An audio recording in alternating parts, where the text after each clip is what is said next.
Lots of equipment and a lot of people. We needed catering, everything. So it was just everything about it. From the beginning, it was a very visual story.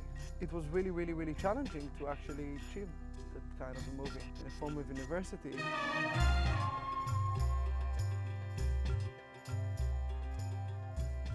We had one day to do the sunrise shot, and nobody wakes up in that morning. And we're driving like crazy to the location. And it was really frustrating because I couldn't help. And it was a matter of getting the right filters and getting the right exposures and getting the right angle. And the sun is coming up and we're losing it.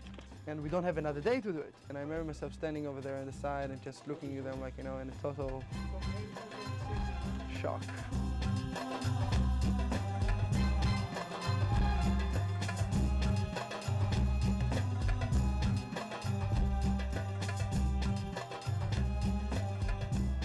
You got it great.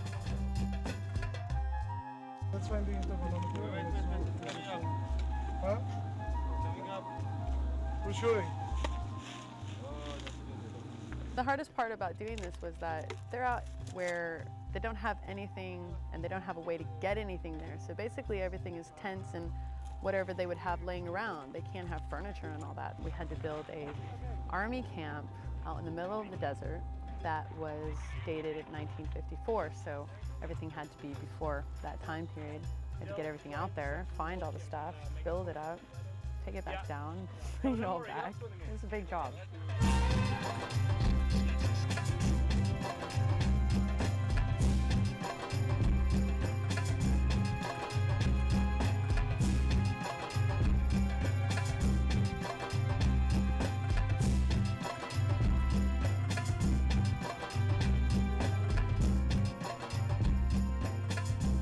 We had 2 crane shots, right? That were planned for 2 different days. So the first day we had 2 cameras. And this is very funny because I didn't want to take 2 cameras for this. I felt we had just enough crew to handle 1 camera properly. So one day I come to Ariel and say, you know what, we're taking 1 camera. And that's it, like the day before. And that's a decision. He's like, no, I don't think so. No, Kevin came in and they convinced me to take 2 cameras.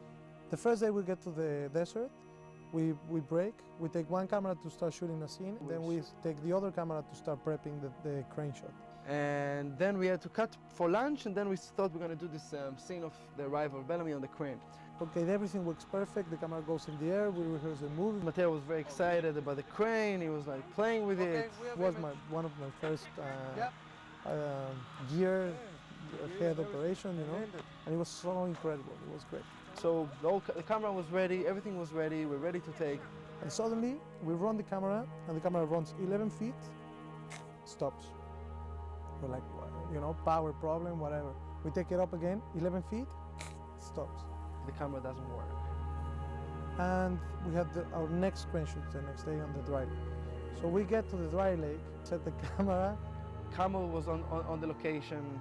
We start shooting, 11 feet, boom, the camera disappears again. And exactly the same trouble, the same problem happened to the second camera. And suddenly, I remember seeing everybody's face, like, what are we gonna do? That you start feeling something wrong happen. At that moment, I just felt that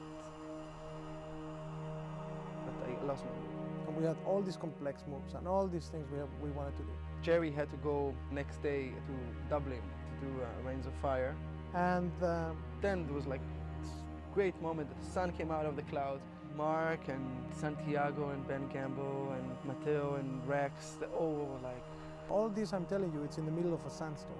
It was a big chaos moment, like everybody was running around. And to make the long story short, the fuses blew on the camera. Took the fuses from one of the camera and put it into another, and the crane was not grounded. We grounded the crane with the jumper cables I had in my car, and it was kind of a miracle. I don't know what happened over there, but they fixed the camera. They solved the problem with the crane. Just out of the blue. And we kept on shooting.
Okay, so we did the internal camel shack inside of the soundstage, and we actually brought the camel to the soundstage.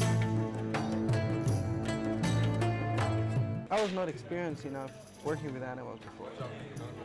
I was quite expecting from Jerry to, to do all the stunts and all the action by himself. So he had some shots that he had to stand behind the camel and actually pretend that he is having sex with the camel.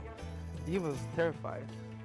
He was really, really scared. And I was like, I was a pain in the ass, and I was like, listen, Jerry, we got to do it. Be brave. There's a camel trainer, and he was like, really giving me a hard time. Say, Ariel, I cannot do this. The camera's gonna kick me. I'm gonna fly, and then who's gonna pay it? I'm an expensive actor. So the way we shot it like basically we did a lot of the close-ups and medium shots. He was alone over there. And then all the shots that we actually had Jerry and the camera together, we did a very wide shot and we kept it very quiet. So even if there is dialogue in the movie itself while he's screaming on the camera, we had to record it. Yeah, Jerry. You did a great job. In the cast, we have also Peter Frenzen. We are surrounded by the Great Sahara. The closest town is nearly 50 kilometers. Whoever controls it can't control the area. I have 40 men, well trained, well armed, ready to fight. Actually, the surprise and the blessing of this movie was Ori Pfeffer. No, Lala, sir. This is not a cigar. Captain, trust me. I'm very relaxed, huh? Please. Beside them, we had Clifford David. At a certain point in life, you do things, and ultimately, even though it's funny, you regret having done it. A pumpet. BTS. I've been spending a lot of time with my new friend Rachel.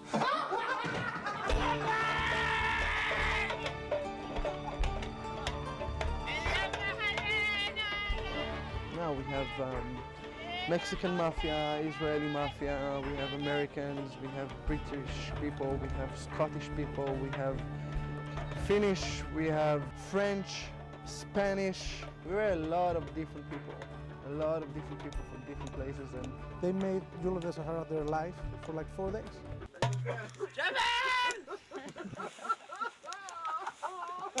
Let's go.